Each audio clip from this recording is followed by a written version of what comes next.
احنا طبعا هنكمل المحاضرات بتاعتنا من ورشة التصميم الإنشائي بالكود الأمريكي والسعودي. بنذكر الناس بإن احنا طبعا الغرض من الورشة دي هو إن احنا بنعمل شرح موجز للي بيتم في دبلومة التصميم الإنشائي بالكود الأمريكي والسعودي.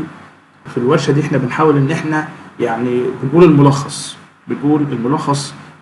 للناس اللي هي مثلا ما عندهاش وقت. يعني مثلا دبلومة التصميم الإنشائي بالكود الأمريكي والسعودي تقريبا حوالي 100 ساعة، فاحنا بنحاول ان احنا نختصر لك في الورشة دي المشروع في 100 ساعة، بنختصره مثلا في ال6 محاضرات اللي احنا هنشرحهم في الورشة دول، اللي هو في خلال مثلا نقول 12 ساعة تقريبا. يعني في مواضيع ما بنقدرش ان احنا ندخل فيها بتعمق قوي، فاحنا بنحاول ان احنا نقول لك الموضوع يعني بنقول لك الملخص ان احنا عايزين نعمل كذا، كأننا بنحاول ان احنا الحاجات الضرورية او ان احنا نتعمق فيها. الحاجات اللي ما بقاش فيه وقت ان احنا نتعمق فيها بنقول لك اعمل كذا على طول وخلاص.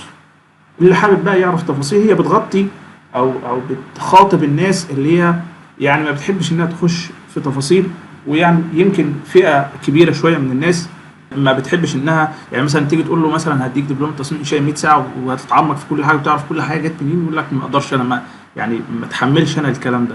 فهي معمولة للناس اللي هي وقتها ضيق، الناس اللي عايزه تراجع، يعني واحد اصلا عارف التصميم بس عايز يعني نسى التصميم وعايز يراجعه تاني، واحد عايز يعني مثلا جاي له سفر لبلد بتشتغل بالكود الامريكي او بالكود السعودي وخلاص ما فيش قدامه غير فتره قصيره، فبقى عايز يعني يحصل اكبر قدر من المعلومات في وقت قصير.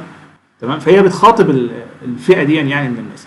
لكن متاح برضو ان انت يعني تاخد كورس كامل فيه تفاصيل، تعرف كل حاجه جت منين بالتفصيل الممل. فدي احنا لازم نبقى متفقين، بس احنا يعني الورشه بتخاطب ايه. المحاضره بتاع النهارده عن تصميم القواعد.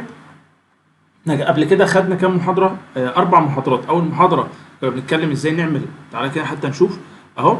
عندنا اول محاضره ازاي نعمل statistical سيستم، وازاي نحول الستاتيكال سيستم ده لحاجه يقدر يقراها برنامج الايتابس او البرنامج اللي هنصمم عليه اللي هو احنا بنسميه الدي اكس اف، وازاي نعمل موديلنج على الايتابس.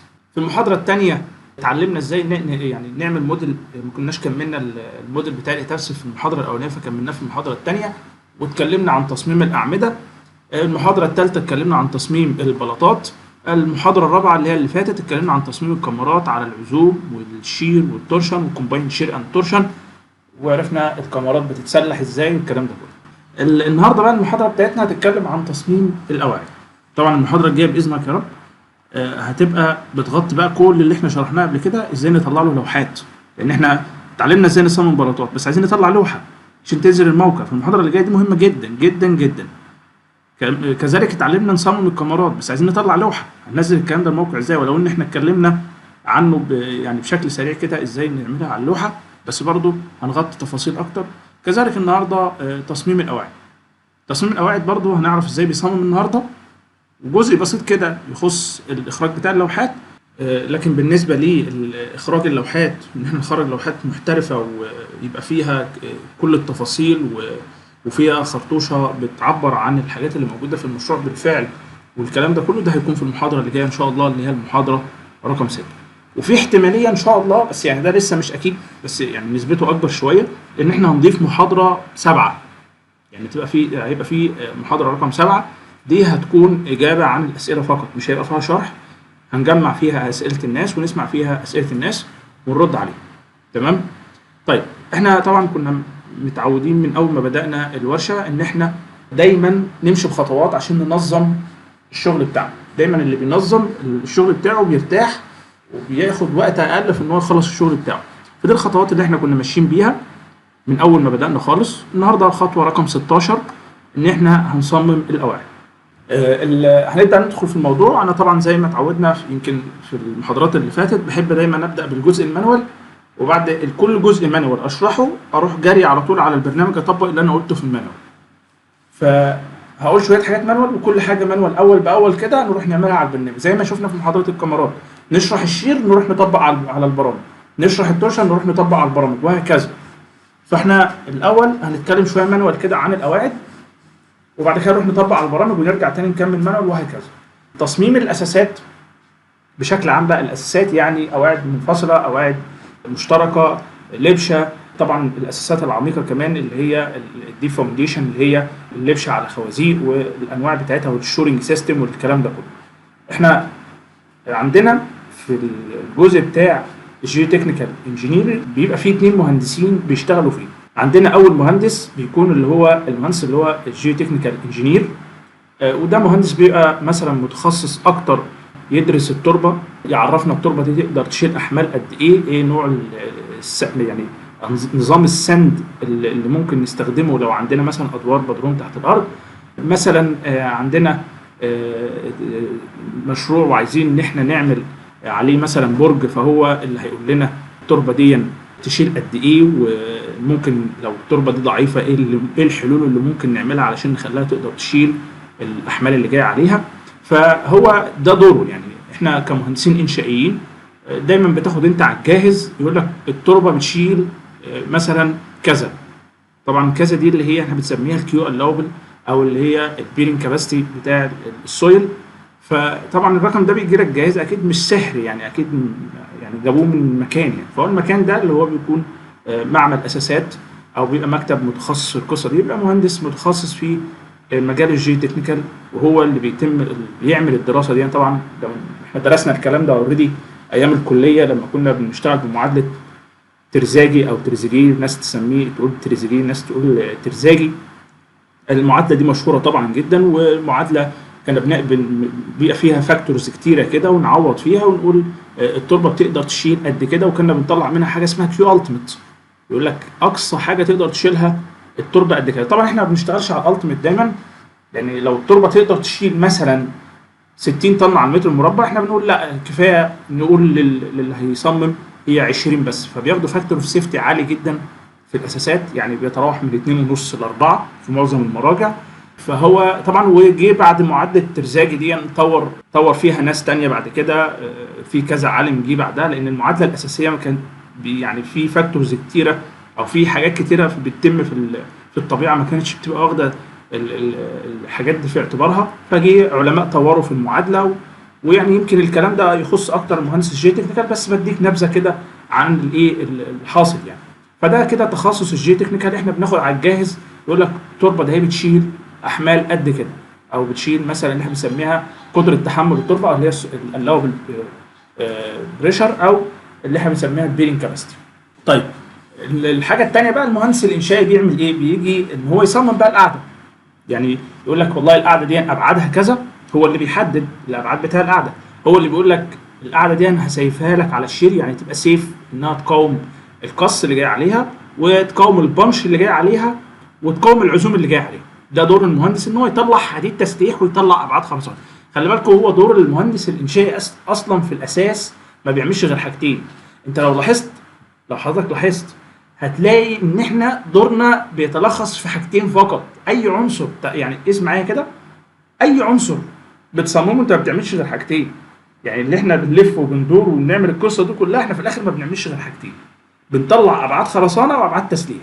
يعني انت لو هتشرح لواحد مش مهندس خالص انا ايه دوري في الهندسه، انا والله دوري ان انا اي منشا اقول له ابعاد الخرسانه قد ايه وابعاد التسليح قد ايه، شكرا. مش محتاج تقول له والله انا بعرف اصمم الكاميرات على شير، وبعرف اصمم ديب بيم، وبعرف اصمم ديب فاونديشن، وبعرف اصمم مش عارف بسترات اند تاي. هو مش دعوه بالقصه دي كلها انت يعني مش محتاجين. انت دورك في النهايه او انت اللي بتطلعه ايه؟ بتطلع ابعاد خرسانه وبتطلع كميه حديد تسليح. يعني مثلا حضرتك في الاعمده ايه اللي بتعمله بعد التصميم والهيصه اللي انت بتعملها دي كلها؟ كل اللي بتطلعه بتقول له العمود هيبقى 20 مثلا في 60 وتسليحه كذا. حضرتك بتعمل اكتر من كده؟ لا، بس دورك انتهى. يجي بعديك بقى المعماري يشتغل والميكانيك وبقيه الاقسام. فكذلك في القواعد احنا دورنا ان احنا بنقول القاعده ده اهي يا جماعه ابعادها كذا، سمكها كذا، والتسليح اللي فيها قد كده بس. احنا عندنا القواعد بتاعتنا انواع، عندنا ستريت فوتنج، ايزوليتد، كومبايند، مات فاونديشن دي اللي هي اللبشه. والحمد لله يعني احنا حظنا حلو، فالمشروع اللي معانا ده هيبقى فيه عندنا يعني 4 انواع من اللبشه او 3 انواع انا اسف. عندنا هيقابلنا قاعده منفصله، وهيبقى عندنا قاعده مشتركه، وهيبقى عندنا لبشه. فاحنا حظنا حلو ان المشروع طلع فيه اكتر من نوع من الاساسات. طبعا الستريت فوتنج اللي هي القاعده الشريطيه دي اسهل واحده فيهم، وهم كلهم يعني الفكره يعني مش متغيره كتير، يعني انت لو عرفت تصميم القاعده المنفصله انت شبه عرفت القواعد كلها خلاص. والجريد بيمز دي اللي هي السملات اللي حضرتك بتسميها السملات، او نسميها الجراوند بيمز عادي برضو. يعني زي ما نقول سلاب اون جريد وبنقول برضو سلاب اون جراوند، يعني الاثنين صح. فاحنا ان شاء الله هنغطي الدور النهارده، هنحاول ان احنا نقول حتى الفكره العامه بتاعتهم كمانوال عشان طبعا الوقت هيبقى ضيق ان احنا نشرح القواعد دي كلها، وهنطبق الكلام ده اوريدي هنشوفه على البرامج بيتم ازاي ان شاء الله الوقت يسعفنا ونقدر ان احنا نغطي الكلام ده كله. طيب دورك كمهندس انشائي انت ما بتعملش غير 4 حاجات. يعني انت تصميم القواعد 4 خطوات. مش مهندس القواعد ده هي بالنسبه لي انا شايفها 4 خطوات. حضرتك لو عملت ال4 خطوات شكرا انت صممت القواعد وخلصت. اول خطوه انك بتحسب ابعاد القاعده.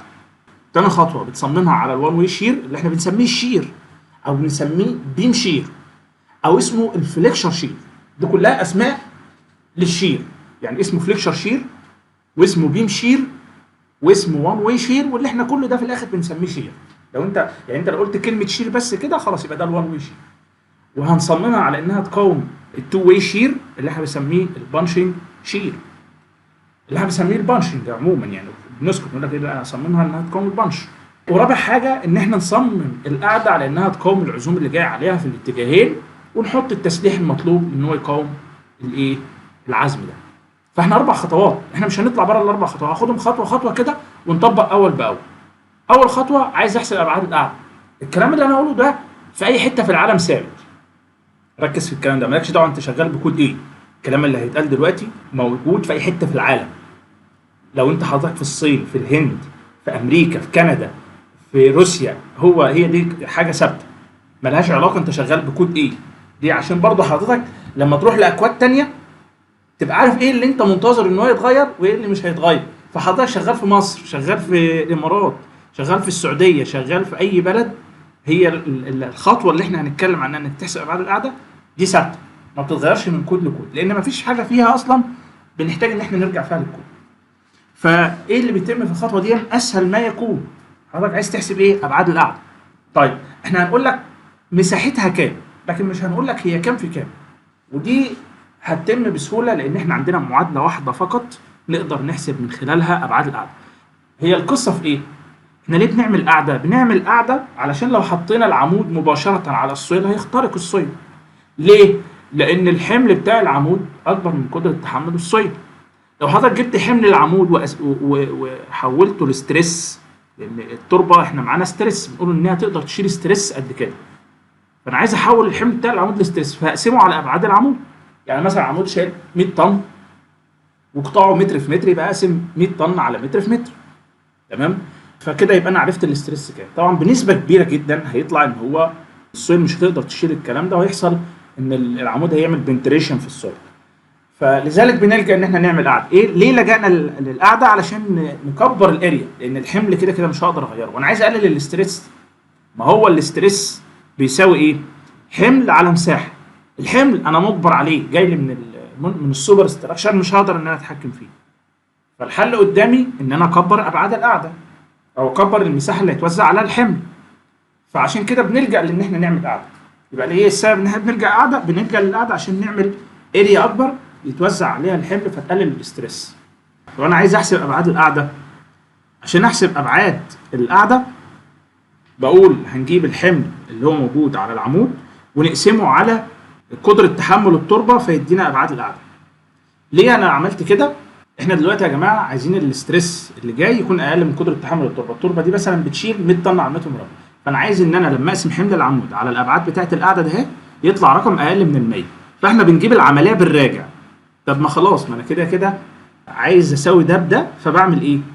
بقول خلاص هقسم حمل العمود على قدره تحمل التربه. فحمل العمود طبعا لسه هنتكلم هو وركينج ولا التيميت، وطبعا احنا مختلفين مع كلمه وركينج دي وهنقول ليه، واحنا قلنا الكلام ده قبل كده. بس عموما هقسم حمل العمود على قدره تحمل التربه.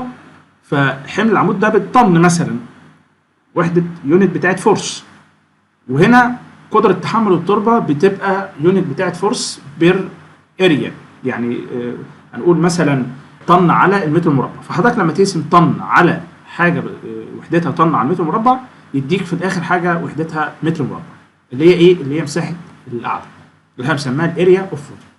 فحضرتك لما تقسم الاثنين على بعض هيديك مساحه الايه؟ القاعده.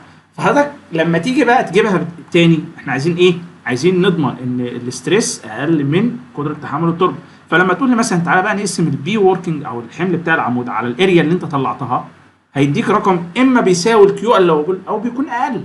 لو حضرتك قربت الاريا للاكبر، طبعا احنا لو الاريا طلع رقم مثلا طالع معاك ان ابعاد القاعده 3.25 في 3.0325، فطبعا ما فيش حاجه اسمها كده، احنا بنقرب لاقرب 5 سم، فبنقول مثلا 3.25 في 3.05. فكده لما تضرب الرقمين في بعض تاني هيديك اريا اكبر. فلما تيجي تقسم الحمل بتاع العمود على الاريا هيديك رقم اقل من الكيو ال ار، وده احنا ما عندناش مشكله.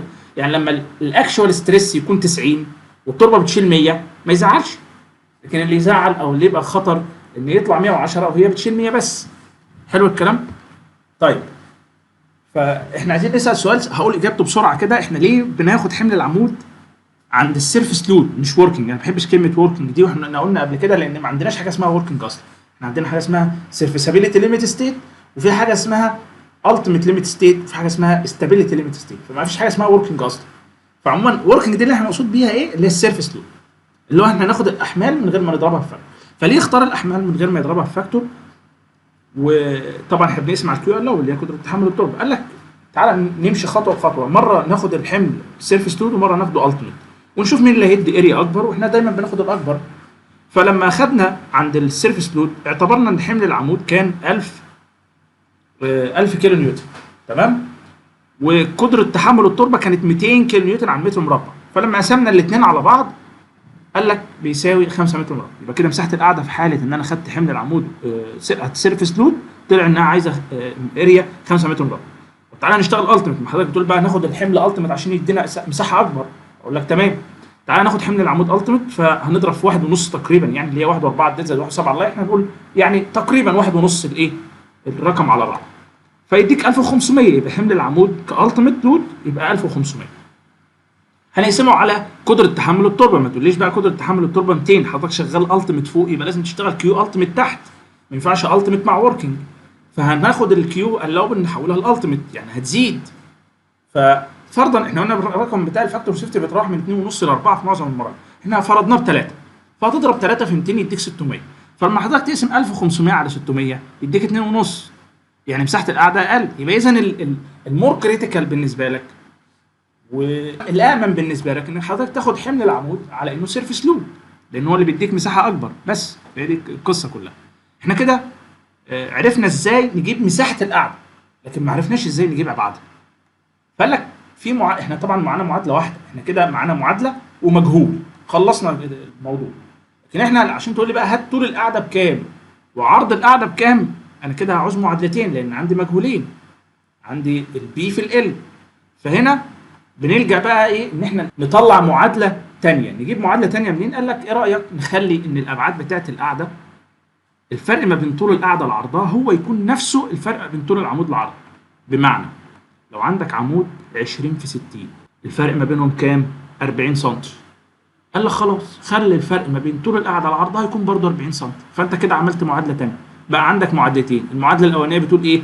ان الاريا بتاعت القاعده اللي حضرتك معاك رقمها، ما انت معاك الرقم، عارف ان مساحتها بتساوي مثلا 4 متر مربع او 5 متر مربع، فاذا ال في بي بتساوي 4 متر مربع، يبقى كده معادله رقم 1. كمان عندك معادله ثانيه بتقول ان ال ناقص البي بتساوي طول العمود ناقص عرضه. يعني مثلا خلينا نقول ال ناقص بي، انا ما معيش ال ولا معايا البي، بيساوي هنقول 40 سم، اللي هو فرق طول العمود عن عرضه، اللي احنا قلنا مثلا 60 سم ناقص 20 سم يديك 40 سم. فكده عند حضرتك معادلتين ومجهولين تحلهم مع بعض يديك الايه؟ المجهولين بتوعك. بس كده. فهو ال زائد طبعا المعادله الثانيه هنا ان بيقول لك ايه؟ ان العرض بتاع القاعده اللي هو البي ده اللي هو الايه؟ او هو هنا فرض طول القاعده، طول القاعده هو هنا فرض بي. فبي هتساوي ايه؟ قال لك هتساوي ال اللي هو عرض القاعده زائد الفرق ما بين طول العمود لعرضه. بس هو ده اللي احنا بنتكلم فيه. فكانك بتقول بالظبط ان بي ناقص ال هياها بي سي ناقص اي سي، اللي هو طول العمود ناقص عرض العمود. فعندك معادلتين بتحلهم وتطلع المجهولين. احنا كده عرفنا ازاي نحسب ابعاد القاعده. طبعا الكلام ده كله هيتم من خلال شيت اكسل، انت مش هتقعد تحسب بايدك ولا الكلام ده، لان عمليه مجهده ان انت تقعد تمسك بقى الاله الحاسبه وتحل معادلتين والكلام ده. انا بس بفهمك، لكن انت في الاخر هتستخدم شيت اكسل هنشوفه دلوقتي، انا عامله لك وهبعته لك مع الداتا بتاع محاضره النهارده، فمش محتاج ان انت تتعب في حاجه في القصه دي. المهم تبقى فاهم بس. حاجه بقى صغيره كده يمكن انا حتى نفسي مش هطبقها معاك بس تبقى فاهمها. احنا دايما بناخد ان الرفرفه بتاعه القعد، يعني مثلا يقول لك سمك العاديه بكام؟ فرشه نظافه 10 سم، فبناخد الرفرفه 10 سم برضه. الكلام ده مش مظبوط 100%. الصح ان كل ما قدره تحمل التربه تبقى رقم كبير، كل ما الرفرفه دي يعني لو زادت يبقى خطر، عشان بيحصل زي شير فيلير هنا، الحته دي بتتكسر، كل ما تزودها كل ما بيبقى الشير عالي فيكسر الحته دي. فالمفروض كل ما قدره تحمل التربه تزيد تقلل الرفرفه. فده يعني حاجه مستخدمه، دي يعني حاجه ممكن كريفرنس بالنسبه لك تستخدمها. الكلام ده موجود اعتقد في جوزيف باولس اللي هو الكتاب الاساسات مشهور على مستوى العالم كله، وموجود في كتاب الدكتور مشهور غنيم، موجود في كتاب الدكتور محمد هلال، موجود في اكتر من مرجع يعني. فالجدول ده ممكن تسترشد بيه. مثلا ندي مثال، عندك قدره تحمل التربه ب 150 كيلو نيوتن على متر مربع، تمام؟ وعندك الخرسانه ب 25 نيوتن على متر مربع، فتقطع ده مع ده يديك 1.14. يعني ايه؟ يعني النسبه ما بين اكس على تي، يعني كده في الحاله دي انت محتاج ان الاكس دي تبقى اكبر من التي. يعني لو سمك العاديه 10 سم يبقى الرفرفه مثلا يعني نقول واحد هتبقى 11 سم ونص، طبقا على اللي موجود هنا كام، او 11 سم و4 من 10. ده الصح. بفرض تعالى كده شوف مثلا في حال بقى عندك قدره تحمل التربه اعلى، شوف هتلاقي النسبه بقت ايه؟ النسبه بقت اقل. يعني ايه؟ يعني المفروض الاكس اقل من التي. يعني مثلا لو سمك العاديه 10 سم يبقى انت عندك الرفرفه هتبقى 8 سم بس. فاذا كل ما قدره تحمل التربه تزيد كل ما يبقى خطر ان انت تزود الرفرفه، تمام؟ بيحصل شير فيلير زي ما قلنا على الايه القاعده العاديه. صراحه احنا ما بنتبعش القاعده دي، هو ده صح وده مظبوط 100%، بس احنا دايما بنستسهل وبناخد الرفرفه قد الايه؟ قد السمك العاديه وخلاص. احنا كده خلصنا اول خطوه، تعالوا جري كده نطبق بقى على البرنامج، لانها خطوه هتاخد مننا وقت شويه، يعني فيها ايه؟ يعني فيها شويه شغل على البرامج يعني. تعال نشوف بقى، لو انا عندي مشروع بتاعي ده، عندي مشروع بتاعي اهو، دي اللوحه بتاعت المحاور والاعمده اللي حضرتك خلصتها في المحاضره الثانيه. في المحاضره الثانيه اتكلمنا عن تصميم الاعمده، فخلاص حضرتك صممت الاعمده، ودي القطاعات النهائيه، تمام؟ يعني دي القطاعات اللي متصممه وخلاص، عارف كل قطاع ابعاده كام. انا طبعا عملتهم بالوان مختلفه ليه؟ عشان اسهل عليك. الاعمده اللي باللون الاحمر دي قطاع 20 في 40، واللي باللون الازرق قطاعها 20 في 50، واللي باللون اللي هو البنفسجي ده قطاعها 20 في ايه؟ في 60، واللي باللون الاخضر 20 في 70، واللي باللون السيان دي يعني 20 في 80. فاحنا عندنا كام قطاع؟ كده 1 2 3 4 5. عندنا 5 قطاعات، 20 في 40، 20 في 50، 20 في 60، 20 في 70، 20 في 80. احنا لازم يبقى معانا اللوحه دي. انا هاخدها اهو كوبي، طبعا انا مخلص لوحه الاساسات اصلا هنا اهي، بس هاخد بقى نتعامل بقى كاننا ما معناش حاجه يعني. هاخد لوحه المحاور والاعمده اللي هي المفروض اصلا كانت تبقى خلصانه، هاخد منها نسخه. حلو، ده اللي بيتم بالظبط، انا بعمل معاك زي ما بيتم في الشغل بالظبط. هتاخد لوحه المحاور والاعمده اللي حضرتك مخلصتها، والمفروض اصلا تبقى عامل بقى تاكيس والقصه دي، وده هنعملها المحاضره اللي جايه ان شاء الله. لو احنا قلنا بقى هنخرج اللوحات، فالنهارده بقى احنا عايزين نعمل لكل قاعده من دول، لكل عمود من دول قاعده، عايزين نعرف ابعادها كام. عشان نعرف ابعادها كام، ركز، عشان نعرف ابعادها كام محتاجين ايه؟ عد معايا. اول حاجه محتاج اعرف العمود ده شايل حمل قد ايه، يبقى دي اول حاجه. تاني حاجه لازم ابقى عارف ابعاد العمود. ليه؟ لانه احنا قلنا في المعادله، في معادله من ضمن المعادلات بتطلب مننا ان احنا نعرف الفرق ما بين طول العمود لعرضه، عشان يكون هو نفسه الفرق ما بين طول القاعده لعرضها. فاذا هحتاج ابعاد العمود. ايه تاني؟ هحتاج قدره تحمل التربه، وده احنا هنفرضه في المشروع. على اغلب المشاريع اللي بتجيلنا هناخد يعني رقم بيكون منتشر اكتر، اللي هو مثلا 18 كيلو نيوتن على المتر المربع. ده رقم اكتر رقم، هي بتتراوح من 15 ل 20، ده اشهر الارقام اللي موجوده، خصوصا في تربه الخليج عموما. يعني بتلاقي الرقم بيتراوح ما بين، في حاجات احيانا حاجات بتوصل ل 25 وحاجات بتوصل ل 30، وفي حاجات نادر لما تلاقي اقل من 15 يعني. لكن ده وارد، احنا هنفرض رقم متوسط اللي هو 18 كيلو نيوتن على المتر المربع، انه على الاغلب المشروع ده كان جاي لنا بالارقام دي يعني. وده بيجي لك في تقرير التربه، ولو ما فيش تقرير تربه بتفرضه او بتسال، هو المفروض من مسؤوليه المالك ان هو اللي يقول لك قدره تحمل التربه كام. خلاص كده بعد معايا ايه الحاجات اللي هنحتاجها عشان نحسب ابعاد القاعده، عشان تكتبها كده لو حضرتك بتسجل او بتذاكر هتكتب. اول حاجه حمل العمود وتجيبوا ايه؟ سيرفيس لود. اكتب كده ما بين قوسين سيرفيس لود عشان ما تتلخبطش تروح تجيبوا التيميت لود تبوظ الدنيا. فهيكون حمل العمود سيرفيس لود اللي حضرتك بتسميها وركينج. يبقى ده اول حاجه حمل العمود. تاني حاجه ابعاد العمود، ودي سهله، ما قدامنا هو العمود عارفين ابعاده، بس لازم تبقى معاك الابعاد. يعني انت تكون حضرتك خدت نسخه من لوحه المحاور الاعمده وجبتها هنا، انت كده جبت خطوه اللي هي ايه؟ ابعاد العمود. انت كده معاك خطوه واحده بس من الخطوات اللي احنا قلنا عليها، يبقى انت معاك ابعاد العمود. تالت حاجه قدره تحمل التربه، ودي انا بعطيها لك جاهزه اهو، بقول لك ان هي 18 كيلو نيوتن على المتر مربع، او تجيبها من تقرير التربه. فدي الحاجات اللي لازم تبقى معاك. طب احنا دلوقتي معانا ابعاد العمود، ناقصنا حاجتين: قدره تحمل التربه والحمل بتاع العمود. انا بديك قدره تحمل التربه 18 كيلو نيوتن على المتر مربع، فاضل حاجه واحده: حمل العمود. نجيب حمل العمود ازاي؟ هتروح حضرتك على برنامج الايتابس. انا بس عايز افتح موديل تاني غير ده لان ده انا مظبط فيه حاجات، فانا عايز اقول لك انا وصلت للحاجات دي ازاي. تعالى كده نفتح موديل الايتابس بتاع المحاضره بتاعتنا. والخطوه اللي هتتم النهارده هي ان احنا هنعمل ايه يا باشمهندسين؟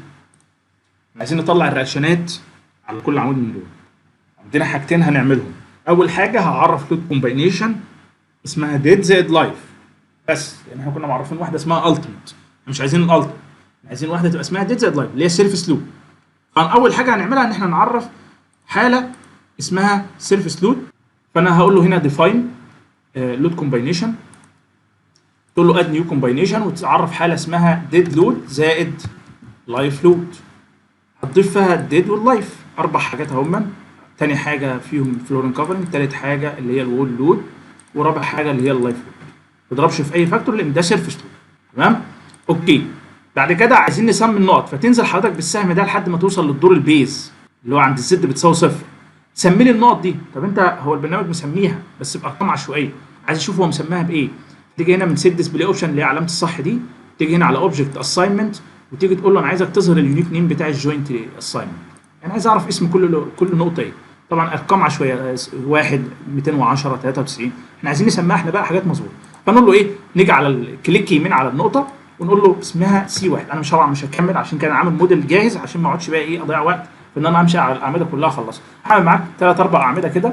طبعا هتقول له سي 1 ما تعدلتش، مش مشكله هي اتعدلت، انت مجرد حاجه من الاثنين، يتحرك بس الشاشه يا تضغط على ريفرش اللي هي العلامه دي او دي هتلاقيها ظبطت معاك. كليك يمين هنا وتقول له ايه؟ سي 2، تقول له اوكي، تعمل ريفرش برضه هتظهر معاك. فخلاص وهكذا. انا مش هضيع وقت طبعا ان انا اعرفهم كلهم، بس يعني ايه ده اللي هيتم في الايه في الموديل ده. فانا طبعا معايا موديل جاهز اهو متعرف فيه كل حاجه اهو. تعالى ننزل كده نشوف بقى وهي شكل الاعمده وهي متسميه. ننزل تحت اقول له اظهر لي هنا سيت ديسبلاي اوبشن اوبجكت اساينمنت، اقول له اظهر لي اليونيك نيم.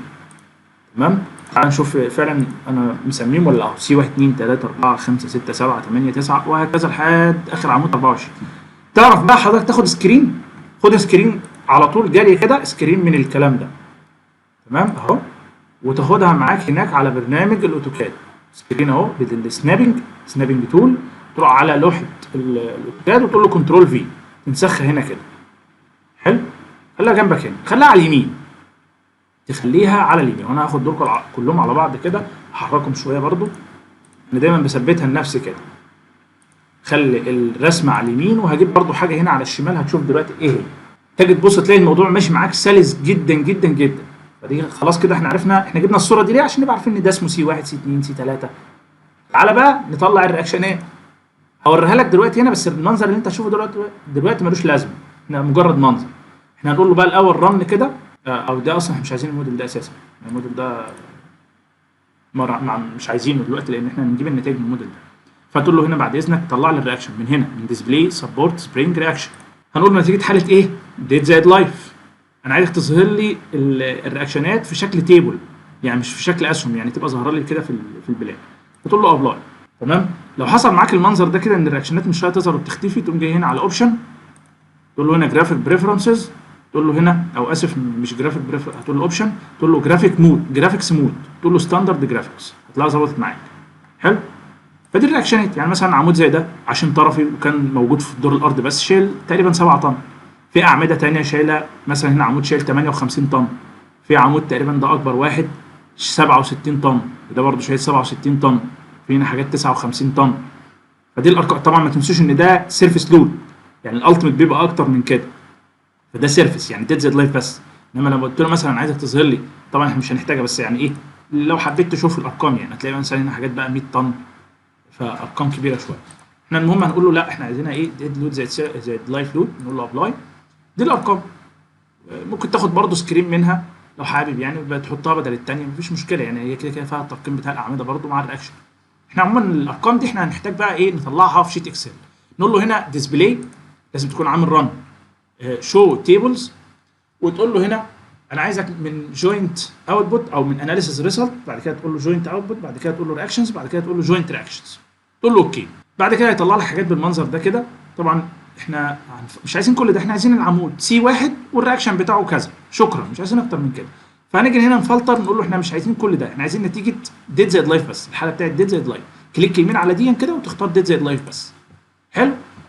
وتيجي هنا في الحته ده اللي انا واقف فيها ده، وتيجي تقف هنا كده وتقول له كليك يمين، تقول له ان تشيك اول. انا مش عايز كل ده، انا عايزك تجيب لي اف زد وتجيب لي نيويك نيم بس، ابلاي كولم فيزابيلتي، مش عايزين اكتر من ده. وتقول له بقى ايه صدر لي الكلام ده للاكسل، فايل اكسبورت تو اكسل. حلو. تعال نشوف الكلام ده في الاكسل اللي هو جالنا. هتلاقي فتح لك شيت اكسل هنا اهو. ننظم بس العمليه كده عشان انا بحب دايما التنظيم لان التنظيم بيريح. اول حاجه هاجي هنا على قائمه بيج لاي اوت واقول له خليه من الرايت تو ليفت او من ليفت تو رايت بدل ما هو كان عامله رايت تو ليفت. وبعد كده بيبقى في حاجه بيبقى الشيت معمول له فريز، يعني اول 3 صفوف دول بيبقوا متثبتين، انا مش عايز كده. فاجي هنا على قائمه فيو واقول له هنا فريز بنز دي واقول له ان فريز. تمام. لو اتحركت كده تلاقي الشيت كله بيتحرك معايا. بعد كده هنعمل فلتر، هنعمل يعني نرتبهم من الصغير للكبير عن طريق امر فلتر. اختار او تيجي هنا فوق عند الحته دي كده اللي مكتوب فيها طن دي بتكون بعيده عن الارقام، وتيجي هنا على قائمه هوم في هنا حاجه اسمها سورت، تختار حاجه اسمها فلتر وتقول له هنا تضغط على السهم اللي ظاهر هنا ده وتقول له رتبهم لي من سمولست تو لارجست. وممكن عن طريق امر سورت برضو، يعني ممكن تختار دول كده، اعتقد سورت هينفع معانا برضو. ممكن تقول له ايه سورت سمولست تو لارجست. تمام. هتلاقي رتبهم لك برضو، فالاثنين صح يعني. ايا كان هتستخدم ايه. انا بس هلغي الفلتر تاني، فاروح هنا بقى اقف على اللي كانت اللي ظاهر فيها السهم دي واقول له بقى ايه شيل الفلتر ده. انا مش عايز غير دول، هاتهم لي كده كنترول سي او كنترول اكس حتى وهاتهم لي هنا. كل ده انا مش عايزه في حاجه. ممكن نمسح ده ونجيب بس ده هما من هنا كده يبقوا عنوان بس للايه، نقول له فورمات. خلاص انا مش عايز غير ده. دبل كليك هنا بس عشان ياخد المقاس بتاعها. وتعالى بقى ايه اول خطوه بنعملها. احنا جبنا كده دلوقتي كل عمود عليه حمل قد ايه. ايه اللي المفروض بقى نعمله دلوقتي؟ اول حاجه بتعملها انك تنمذج كل نموذج من الاعمده بتحطه في جروب لوحده. ده اول حاجه، اول عمليه فلتره هتتم. يعني ايه؟ يعني حضرتك دلوقتي هتيجي على الاعمده اللي باللون الاحمر، مش دول كلهم كانوا بتوعهم 20 في 40، تجمعهم لي لوحدهم وبالترتيب من الرياكشن بتاعته قيمته قليله لحد الرياكشن بتاعه قيمته كبيره. هنعرف منين؟ هنيجي يقول لك مثلا والله سي واحد، ما هو انت معاك الصوره اهو بقى عشان تبقى عارف. تقول له سي واحد واثنين وثلاثه واربعه دول نموذج واحد. تعالى كده بقى هناك على شيت الاكسل قول له انا عايز سي واحد واثنين وثلاثه واربعه، تاخدهم على جنب كده هنا كده. وفين ثلاثه واربعه؟ اهو ثلاثه وده اربعه، تاخدهم على جنب وتروح عامل ايه؟ مرتبهم فوق بعض كده بالترتيب اهو، تحطهم فوق بعض كده. وده كده معانا اول نموذج من الاعمده مش من القواعد. انا لسه ما نمذجتش القواعد خالص، انا بس بحط كل جروب من الاعمده لوحده. ليه؟ لانه لو انا عندي عمود 20 في 50 وعمود تاني 20 في 60 وهما الاثنين نفس الرياكشن، ما ينفعش يبقى لهم نفس القاعده. لان هنا انت لو حضرتك عملت رفرفه 50 سم وهناك برضو نفس الرفرفه 50 سم، هيديك ابعاد القاعده مختلفه لان ابعاد العمود مختلفه. ابعاد العمود طالما مختلفه يبقى ابعاد القاعده مستحيل تبقى زي بعضها. لازم يبقى صدفه، دي تبقى صدفه لو حصل. حلو الكلام. فده الصح ان انا نمسك فانا ادي لهم لون، هاجي هنا وادي لهم مثلا اللون الاصفر. بعد كده اول ايه؟ اول جروب من الاعمده. بعد كده نخش على الجروب بتاع الاعمده رقم 2 اللي هي قطاعاتها 20 في 60 او 20 في 50 اللي هي باللون الازرق. تعال نشوف اللي هي ايه 11 و13. ما عشان كده جايب الرسمه جنبي. تعال نصغرها شويه عشان ما نقعدش ايه نبص فوق وتحت وكده.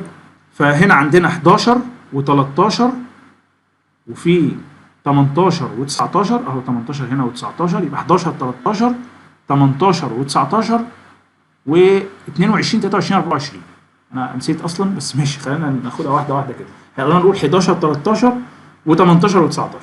يلا 11 و13 اهو، و18 معاه بالمره، دول كده يجوا لي هنا بنفس يتحط اصلا بنفس الرياكشن بتاعه بنفس قيمته، يتحط بس في جنب كده.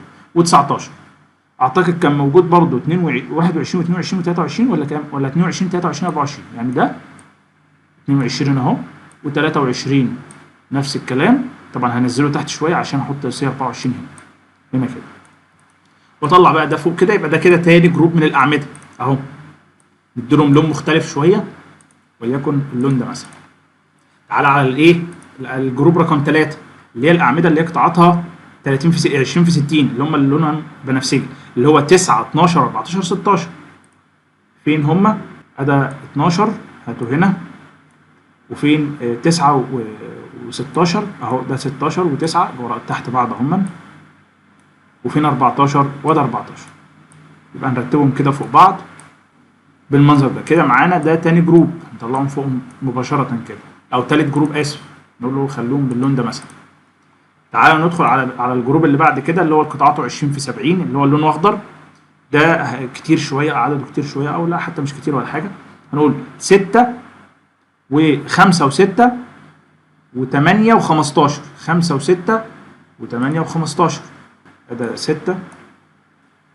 طبعا في هنا عندنا 5 برضو المفروض ناخد، بس انا هاخده على جنب لان لسه مش عارف ترتيبه هيكون ايه، لان لسه في اعمده معايا. في عندنا 15 ده يتحط تحت ده كده، وفي 8 برضو ده هيبقى اكبر فيتحط هنا، وسي 6 ده يبقى هنا مؤقتا لحد ما نشوف بقيه الاعمده. عندنا لسه في عمودين من النموذج ده اللي هم كام، 20 و21. تعالى بقى نشوف 20 و21 دول فين. ده 21 ده اصغرهم فيتحط فوق هنا خالص، وفين 20 هنا، يعني ده يتحط فين؟ يتحط هنا كده. بس ده كده الجروب الرابع، وده هنحط له لون برضو مثلا، خلينا لون فاتح شويه عشان يبان معانا الارقام. ما عادش معانا غير 3 اعمده، مش محتاجين بقى لان هم اصلا دول الثلاثه المتبقيين، فهنرتبهم ده اللي هم قطاعهم 20 في 80 بس. ده كده حضرتك خلصت اول خطوه، ان حضرتك ايه، نمذجت كل جروب من الاعمده لوحده. بعد كده بقى حضرتك عايز تعمل كل نموذج من الاعمده جروب، يعني كل جروب من الاعمده ده يكون هو نفسه الجروب بتاعه في القواعد، يعني يكون مثلا دي كلها نموذج واحد من القواعد واللي تحتهم نفس الكلام نموذج واحد من القواعد. ده انت حر. انت كده مبدئيا انت عندك على الاقل ده 1 2 3 4 5 5 نماذج من القواعد، ما ينفعش يقل عن كده، ما ينفعش، مستحيل. لكن اللي ينفع يتم ان كل نموذج او كل جروب من الاعمده ممكن ان حضرتك تقسمه 2، يعني ممكن تقول مثلا السته دول والله هعمل دول بقاعده بمقاس معين، ودول بقاعده ثانيه بمقاس مختلف. ده عادي. لكن انك انت تيجي تقول مثلا والله انا هاخد دول كده على بعض واعملهم النموذج قاعده واحده، ما ينفعش، مش هتنفع اصلا. خلاص كده. تعالى ناخدها واحده واحده. احنا كده كده عندنا المينيمم بتاع الرفرفه، بتاع القاعده بيكون نفس سمك القاعده. احنا بما ان هي فيلا بسيطه، ويعني على الاغلب بيعملوا المينيمم في المشاريع اللي زي دي كده اقل حاجه بيشتغلوا عليها 60 سم. خلينا ان احنا هنوفر قوي فهنخليها 50. تمام. ده ما اعتقدش هيبقى فيه، ما حدش هيعمل اقل من كده. 50 ده لو انت هتوفر قوي يعني. لكن على الاغلب ما بيقلوش عمليا، ما بتقلش عن 60. 50 ل 60، 50 لو انت عايز توفر جامد يعني. فخلاص تعالى بقى نشوف شيت الاكسل اللي انا جايبه لك، اللي احنا شرحناه ازاي نحسب ابعاد القاعده. انا جايب لك شيت اكسل جاهز. اهم حاجه انك تدي له ابعاد العمود وقدره تحمل التربه، والثلاث حاجات اللي انا قلت لحضرتك عليهم. مش مهم الرقمين اللي فوق دول، ما لهمش لازمه يعني، لو شلناهم عادي. ركز معايا بس في ان هم الثلاث حاجات اللي انا قلتهم: ابعاد العمود، قدره تحمل التربه، حمل العمود بس. فابعاد العمود احنا نبدا باول نموذج اللي هو 20 في 40. دايما ما ينفعش اعكس، لان دايما الايه هي الضلع الصغير والبي الضلع الكبير. قدره تحمل التربه انا اعطاها لك ب 18 طن على متر مكعب. حمل العمود طبعا احنا هنجرب كده ان احنا نعمل دول كلهم نموذج واحد بما ان الرياكشنات صغيره عليهم. اكبر رياكشن بكام؟ ب 8.1 خلينا نقول 8 ونص. تمام. فتعالى هنا نقول له في الشيت ده الرياكشن هنا ب 8 ونص. لو لقينا الرفرفه طبعا طالع تحت هنا ان الرفرفه ب 2 من 10. احنا اقل حاجه رفرفه بنعملها سمك القاعده. سمك القاعده بكام؟ بنص. يبقى لو الرقم ده اقل من نص يبقى ناخده بنص. يبقى كده عندنا اول نموذج تيجي عنده كده وتعمل اوفست نص، وتاخد كمان اوفست من الخط ده 10 سم اللي هم بتوع العاديه، تاخد منهم كوبي من هنا. يبقى كده اول نموذج خلص معاك، وكل حاجه بلون عشان ما تتوهش، عشان بعد كده لسه هتمشي على كل قاعده من دول وتكتب عليها اف 1 او قاف 1 لو بالعربي. طبعا ده ملفوف، فانا هحط هنا القاعده وبعد كده اعمل لها ايه؟ اعمل لها روتيت، يعني اجي هنا واعمل ايه؟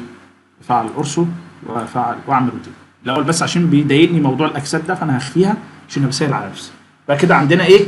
ادي اول 4 قواعد. ممكن بقى تيجي تاخد من اي حته كده تكتب مثلا خلينا ناخد كوبي من التكست ده اهو، وتقول له مثلا شيل القرصه وتكتب هنا مثلا وليكن F1، خدها كوبي من هنا، تلاقي الموضوع ماشي معاك سلس ومنظم، كل حاجه معموله بلون، وبعد ما تخلص براجع كل حاجه للون الاصلي بتاعها. ده كده اول نموذج. نعرف نمشي بقى بنفس الطريقه على ايه اللي بعد كده؟ ال 20 في 50 اللي هم لونهم ازرق. تعال نشوف الجروب ده، احنا هناخد اكبر رياكشن، لو لقينا ان هم اقل من النص خلاص يبقى كلهم مينيمم. اكبر حاجه هنا كام؟ 27 و94، نقول 28. روح على الشيت قول له هنا الرياكشن ب 28، بس ما تنساش تعدل ان العمود بدل 20 في 40 هيبقى 20 في 50. فهنا الرقم اقل من النص يبقى كلهم هيبقوا نص، يبقى كل دول هيبقوا نموذج واحد، وفعلا مش هنحتاج نقسمهم لحاجتين ولا حاجه. او انتر نص، وتيجي تعمل اوفست كمان 10 سم اللي هم بتوع العاديه، تاخد كوبي من الكلام ده هون من هنا لهنا. طبعا حصل تداخل اهون، وهقول لك دلوقتي ايه اللي هيحصل في القصه دي. وهنا نفس الكلام نفس الكلام نفس الكلام. هنا هناخد برضو نفس الكلام بس هنلف القاعده الاول قبل اي حاجه. نعمل روتيت، نفعل القرصه، نقول له اعمل روتيت بالمنظر ده كده. بعد كده ناخدها كوبي من هنا لهنا. شايف الموضوع ماشي معاك سلس خالص اهو. خلاص خلصت تاني نموذج. ممكن بقى تيجي برضو زي الشاطر كده تقول له هات لنا الكلام ده كوبي اللي هي F1 دي، وتاخدها على القاعده اللي فوق. انا طبعا مش هحطهم هنا لان هم دول كده كده هيحصل ان دول القواعد هنا هتدخل في بعضها لان المسافات قريبه، فكل دول هيتعملوا لبش اصلا يعني، عشان كده ما نقعدش نضيع وقت في الفاضي. هنسميها F22 او F2 وخلاص. نقول له هات لنا كوبي منها من هنا لهنا لهنا لهنا لهنا، بس كده. ده كده النموذج رقم 2. تعالى النموذج رقم 3. هل هنحتاج ان احنا نقسم؟ احنا عندنا دلوقتي العمود هيبقى كام؟ 20 في 60 و4 هم. اكبر رياكشن كام؟ واضح ان في فرق كبير في الرياكشنز، فهنا ممكن بقى نلجا ان احنا نقسمهم 2. انا عن نفسي انا مبدئيا كده ممكن اقسم دول جروب واللي تحت دول جروب لوحده، يعني ممكن اعمل دول مع ان هم نفس قطاع العمود مفيش مشكله، هعمل دول جروب وهما الاثنين 20 في 60، فده مثلا 28 و4 من 10، خلينا نقول 28 ونص يعني. فنيجي هنا نقول له مبدئيا القطاع العمودي 20 في 60، ونخلي الرقم ده 28 ونص، مش مشكله يعني، اقل من نص يبقى الاثنين دول هيبقوا مينيمم اللي هم قطاعهم كام في كام، اللي هم ترتيبهم يعني. هو طبعا كده كده النموذج ده كله اصلا هيتلغي لانه هيبقى قواعد هيخشوا كلهم في لبشه يعني. هيبقى 12 و14، 12 و14 دول اللي هم الاثنين اللي في النص دول، فنقول له اوفست نص متر، وهنا نص متر، نقول له اوفست برضه 10 سم، نفس الكلام 10 سم. كذلك بقى ده وده. تعال نشوف دول هنعملهم نموذج واحد، الرياكشن بتاعهم 67 وشويه، 67 ونص. نروح على الشيت بتاعنا نقول له هنا 67 ونص، الرفرفه 0.775. فنروح هنا على اللوحه بتاعتنا نقول له اعمل اوفست 0.775. طبعا هيحصل تدخل في القواعد، فالكلام ده مش هينفع معانا، مش هنكمل في الحته دي اصلا لان كده حصل تدخل في القاعده دي، ويعتبر خلاص دول قربوا يدخلوا من بعض، فالقواعد هنا شبه كلها بقت مجموعه واحده. فهنا الافضل حل ان احنا هنعمل لبشه، لان دول تداخلوا مع بعض ودول تداخلوا مع بعض ودول تداخلوا مع بعض، تمام. فافضل حاجه هنا، ولسه هنشوف برضو دول هيبقوا وضعهم ايه يعني. لو دول ما حصلش تداخل ممكن نعمل دول قاعده مشتركه ودول قاعده مشتركه ودول قاعده مشتركه، لو ان دي مش حاجه مفضله. بس لو ما حصلش تداخل في الايه في القاعدتين دول كمان لسه هنكمل. يبقى دول كده النموذج ده كله اتلغى لانه حصل فيه تداخل، ما عادش خلاص هياخد اسم جديد فكاننا ما شفناهوش. هنسيبه بس الابعاد بتاعته كده لحد ما نخلص. تعالى بعد كده على النموذج اللي هو 20 في 70 ده. واضح ان في فرق في الارقام كبير، فبرضه ممكن نقسمهم 2 جروبس، ده كده على بعض نخليهم جروب نديلهم لون 20 في 70 ونقول له 30 ونص مثلا. يبقى نروح هنا نقول له القطاع 20 في 70 نقول له ده عباره عن 30 ونص، اقل من نص متر، يبقى احنا هناخدها رفرفه نص متر مينيمم اللي هم قطاعهم كام الاول؟ 21 و5 و15. تعالى نروح فين 21 و5؟ ده 5 اللي هو ده اهو، 5 ده نص متر، وبعد كده اوفست 1/10. طبعا حصل تداخل في القاعدتين مع بعض، دول على الاغلب هيبقوا قاعدتين يعني هيبقوا قاعده مشتركه، فهاخد الاثنين دول كوبي من هنا وانقلهم. دي كده 5، احنا قلنا 5 و15 وكام؟ 5 و15 و21. تعال نشوف بقى فين 15 دي. 15 دي اللي هي فوق هنا يا جماعه، اللي هي هنا. فين 21 بقى كمان بالمره؟ 21 ده اللي هي هنا، اللي هي هنا كده. بس طبعا هنعمل روتيت بقى، اعمل ارسو بس يبقى كده. طبعا هو هنا ما حصلش تداخل ما بين القاعده دي والقاعده دي. طيب خلينا نشوف دي كمان بالمره. لو ما حصلش تداخل ممكن نقلبهم قواعد مشتركه. لسه العمود ده اللي هو سي كام؟ سي 8 وسي 6. تعالى كده نشوف، خليهم كده مع بعض. قلنا دول هنعملهم جروب مع بعضه، يعني هنشتغل على رياكشن 56. فممكن تقول له 56 هنا. لو ده بقى 56 الرفرفه هتبقى ب 0.675. حلو. يعني لو حضرتك جيت هنا وقلت له انا هعمل اوفست 0.675، هنا هو ما حصلش تداخل، يعني حاجه كان على حاجه بسيطه. حتى كمان ممكن لو انت جبت الرقم بالظبط بتاع القاعده دي اللي هي سي 8، العمود 8 ده الرياكشن بتاعه بالفعل اصلا 33 وشويه، يعني ده قول 33 ونص. يعني لو خلينا ده 33 ونص هيبقى صفر، اقل من نص متر. يعني ممكن نعمل رفرفه هناك اصلا نص متر كمان. يعني دي كده نخليها ايه؟ اوفست نص متر، ونعمل اوفست تاني 1/10. تمام. فممكن خلاص يعني انا كنت عاملها على اساس لبشه هنا عشان يبقى عندنا حاجه فيها لبشه. ممكن نسيب دول قاعدتين، قواعد عاديه عادي، ونعمل الجزء ده يبقى لبشه، او تسيبها يعني تعمل دول قاعده مشتركه، دول قاعده مشتركه، ودول قاعده مشتركه، اللي يعني اللي هما صحيح. خلينا نعملها قاعده مشتركه، يعني نعمل دول قاعده مشتركه ودول قاعده مشتركه ودول قاعده مشتركه. حلو. تعال نشوف ايه اللي هيتم بحاجه زي كده. دلوقتي الاثنين دول القاعدتين دول هيبقى قطاعهم كام؟ او هيبقوا اف كام؟ المفروض اف 3 بقى، لان دول خلاص كل دول كانهم مش موجودين، لان هياخدوا اسماء جديده. دي هتبقى اف 3. ممكن ناخد من هنا كوبي كده، نقول له هات الكلام ده كوبي من هنا لهنا. طبعا عندنا لسه، طبعا دي ما عادش هيبقى لها نموذج لان خلاص حصل تداخل، فهتبقى قاعده مشتركه. فهنا نفس الكلام اف 3. نفضل معانا بس عمودين دول. احنا كل اللي هنعمله طبعا العمود اللي احنا خدناه من شويه ده انضم للجروب ده، فالمفروض لونه اصفر بقى لان هو بقى تبع الجروب اللي فوق. يعني كاننا عملنا الاربعه دول جروب ودول جروب لوحدهم، سي 6 وسي 20 بقوا جروب لوحدهم. الرفرفه بتاعتهم بقت كام؟ 0.775 زي ما كنا مطلعين. احنا هنيجي هنا نقول له اوفست 0.775. تمام. ونعمل اوفست كمان 1/10، وناخد ده كوبي من النقطه دي كده لحد تحت هنا النقطه دي كده. طبعا هنا ما حصلش تداخل في القواعد المسلحه، يعني دي القاعده المسلحه ودي القاعده المسلحه الثانيه، ما حصلش تداخل ما بينهم. لكن عادي يحصل تداخل ما بين القواعد العاديه. فانا كل اللي هعمله ايه؟ هعمل ترم للجزء ده كده، ونفس الكلام هعمل ترم للجزء ده كده، والغي الاثنين دول يبقى قاعده عاديه واحده، او هعمل لهم جوين مع بعض كده. هم قاعده عاديه واحده، لكن كمسلحه دي مسلحه لوحدها ودي مسلحه لوحدها. كام؟ اف 4 صح كده؟ بنقول له هنا دي هتبقى اف 4. اوكي. نقول له هنا كوبي من هنا لحد هنا كده، بدأ عندنا اف 4. فاضل معانا الثلاث اعمال دول اخر نموذج. تعال نشوف كده فرق كبير في الرياكشن ولا لا، يعني نعملهم كلهم نموذج واحد ولا نعملهم نموذجين. انا طبعا شايف ان في فرق كبير، فممكن ده هو يبقى نموذج لوحده سي 7 ودول يبقوا نموذج لوحده. يعني شايف الرياكشن بتاع ده قيمته بسيطه، مش مستاهل ان احنا نحطهم في نموذج واحد، فممكن نخلي سي 7 ده نموذج لوحده ونخلي الاثنين دول نموذج. فسي 7 ده 20 في 80، الرياكشن بتاعه 32 وفكه. تعال نروح على الشيت الاكسل ونقول له عندنا قطاع ابعاده 20 في 80، وهنا الرياكشن كام؟ مش فاكر كان كام، تقريبا 32. طلع اقل من نص متر، يبقى كده ايه؟ مينيموم.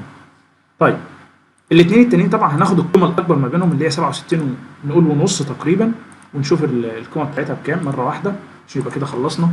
نقول له ده 67 ونص كده الرفرفه 0.75. تعالى بقى نروح نطبق الكلام ده. طبعا سي 7 ده اللي هو تحت لوحده، ده اللي هو العمود الطرفي ده هيبقى الرفرفه بتاعته كام؟ بنص. ونعمل اوفست كمان مره 1/10. تعالى بقى دول الاثنين دول رفرفتهم هتبقى كام؟ 75%، 0.75. ونعمل اوفست 1/10. بعد كده ناخدهم كوبي. طبعا اللي تحت ده المفروض نديله لون مختلف لان هو بقى له قاعده مختلفه. طبعا هنا برضو ما حصلش تداخل ما بين القواعد المسلحه، حصل تداخل في العاديه بس. فعادي تيجي تفتح الاثنين دول على بعض كده اهو، وتفتح دول على بعض كده وتمسح الحاجات اللي هنا دي كلها ملهاش لازمه، بس تدمج ده مع ده القاعدتين العاديتين مع بعض بس. لكن طالما القاعده المسلحه ما تدخلتش مع القاعده المسلحه اللي جنبها فعادي. ده هتبقى اف كام؟ احنا كنا واقفين عند اف كام 4، ودي هتبقى اف كام؟ ممكن نقول عليها اف 5، ودي تبقى اف 6. يبقى احنا كده خلصنا على 6 نماذج. ده رقم معقول جدا جدا جدا، لا هو كتير ولا هو قليل. تمام؟ يعني مش مطلعين 10 نماذج فنبدا نحس ان ده رقم كبير، ولا هو مثلا نموذجين 3 بس، لا هو رقم معقول جدا. هنسميه اف كام؟ اف 5. يبقى كده عندنا 6 نماذج من القواعد المنفصله يعني. انما القواعد المشتركه طبعا احنا ده اللي هيزود النماذج شويه بس غصب عننا، لان احنا طبعا عندنا قواعد مشتركه كبيره. فطبعا دي ما عادش اسمها اف 1، خلاص الغي كلمه اف 1. القاعده العاديه هنسحبها من هنا لهنا، والقاعده المسلحه بتبقى شامله الاثنين مع بعض، ونمسح بقى اللي هي ايه باللون الاحمر دي، خلاص يبقى بقت قاعده مشتركه. بدي كده اول قاعده مشتركه معانا ممكن نسميها اف 7 اهو، نقول له هنا قاف او اف، يعني حسب حضرتك هتشتغل عربي ولا انجليزي. وهنا هنسميها اف 7. جميل. طيب بعد كده طبعا دول انا ما كنتش عاملهم في الشغل اللي انا عامله على انهم لبشه، ده اللي يخلف معانا بس مش مشكله. تعالى بقى نخلي دول برضو كام، نخليهم قاعده مشتركه بالمنظر ده كده. نمسح الاثنين اللي هنا دول، يبقى كده دي تاني قاعده مشتركه معانا. لو حصل تدخل في القواعد العاديه عادي، احنا ممكن اصلا نيجي نعمل كل دول فرشه نظافه واحده، ده اسهل لنا يعني. طبعا هنا هنعمل اوفست 0.1 عشان نشوف كل واحده ابعادها ايه. هنا حصل تداخل، انا هعمل القاعده هنا هتبقى عامله شبه الترابيزويدال، يعني هتبقى عامله ازاي؟ ده افضل حاجه للموضوع ده ان انا اعملها بالمنظر ده كده، تبقى واخده المنظر ده. وده منطقي جدا لان الاحمال هنا غير الاحمال هنا. كذلك القاعده العاديه هتبقى واخده شكل الترابيزويدال برضو، هتبقى منظرها كده. تمام؟ ده افضل حل ليها واكتر حل اقتصادي. تبقى واخده برضو المنظر ده كده. ده يوفر معاك انك تعملها لبشه، ولو ان يعني انت ممكن سريعا كده تقوم عامل حسبه بسيطه كده تشوف لو اقتصاديا لو ده موفر خلاص اعمله. انا ما اقدرش اقول لك بنسبه 100% ان اللبشه هتبقى موفره، طبعا حصل تداخل في القواعد العاديه فهفتحهم بس على بعض بالمنظر ده كده اهو، يبقى فرشه. عايز تفرش الحته دي كلها بمره واحده لبشه كفرشه نضافه على المنطقه كلها مفيش مشكله، احنا خلينا نسيبها كده بالوضع ده. تمام كده يا جماعه؟ فخلاص خلينا بقى نسميهم ايه.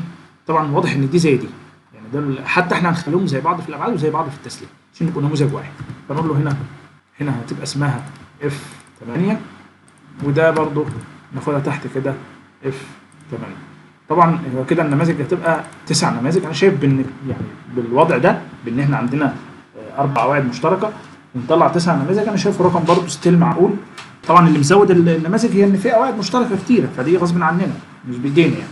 انا افضل طبعا كاخراج انك تصغر الارقام دي شويه، التكست ده يكون اصغر شويه من كده عشان حاسس ان هو مال اللوحه المفروض يبقى اصغر من كده كسكيل، بس انا مش عايز اضيع وقت في الكلام ده يعني. كده احنا خلصنا اول خطوه، ودي خطوه مهمه جدا اللي هي ان احنا حسبنا ابعاد القاعده بتاعتنا. كده خلصنا ايه اول خطوه. هنبدا بقى ان احنا نعمل الكلام ده نحوله لدي اكس اف سريعا، ونبدا نخش بقى على الخطوات اللي بعد كده عشان هنحتاج الكلام ده ندخل بيه على برنامج السيف، لان هنصمم القواعد على برنامج السيف. طبعا هناخد اللوحه دي من نفس الصفر والصفر اللي انت كنت عامله في الدي اكس اف بتاع التابس.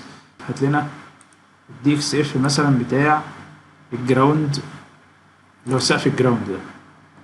نفتكر بس الصفر والصفر بتاعنا كان فين. ده كان العمود بتاعنا اللي عنده الصفر والصفر اهو اللي لكم فاكرين ده.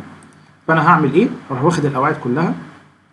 طبعا بعد ما حضرتك تخلصت وعملت النماذج، الصح بقى كمان انك تعمل اللاير ايزوليت للكلام ده الصح اكتر.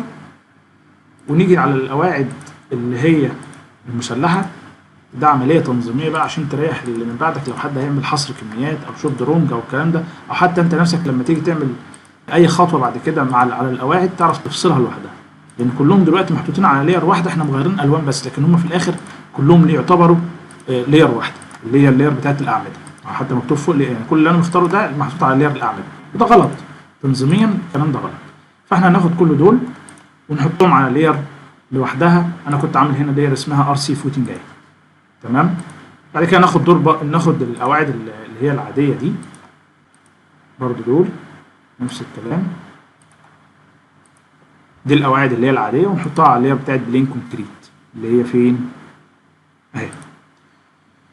فهنبدا بقى ان احنا نظهر كل حاجه تاني. طبعا هم لسه واخدين نفس اللون لان انا مش عامل اللون بتاعهم باللاير، فانا هختار بقى الحاجات دي كلها واقول له ايه خلوهم باي لاير، لان انا خلاص خلصت يعني اللون بتاعهم باي لاير، فكل حاجه هتاخد نفس اللون بتاعها.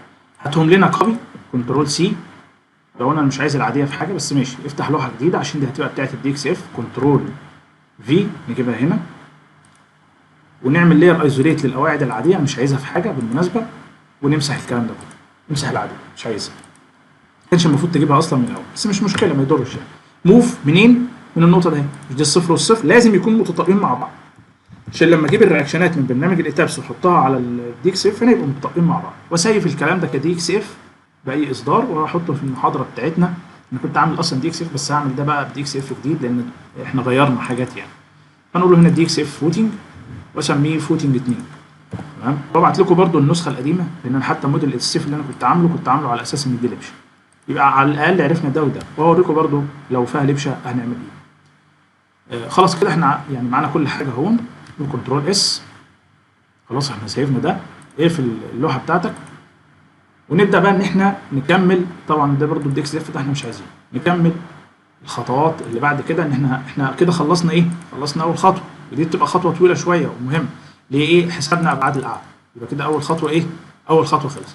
كده بقى نبدا نشوف يعني في الجزء الثاني بقى من المحاضره ان شاء الله نشوف كده القواعد بتتصمم ازاي على 1 واي شير، على 2 واي شير كمانوال يعني، وبندنج موم 3 خطوات دول، وبعد كده نروح داخلين على البرنامج نشوف بقى الكلام ده هيتم ازاي على البرنامج بتاع السيف. فاضل معانا 3 خطوات سهلين جدا شيقين. نشوف برضو البرنامج بيحل ازاي ومن شكل النتائج، نرسم ستريبات، نشوف شكل الرسوم عامل ازاي ونصمم ازاي والكلام ده كله. تمام. وبرضو ازاي بنعرف السويل على برنامج السيف والكلام ده كله، ده مهم جدا لازم نبقى عارفين. نكمل بقى الكلام ده في الجزء الثاني من المحاضره.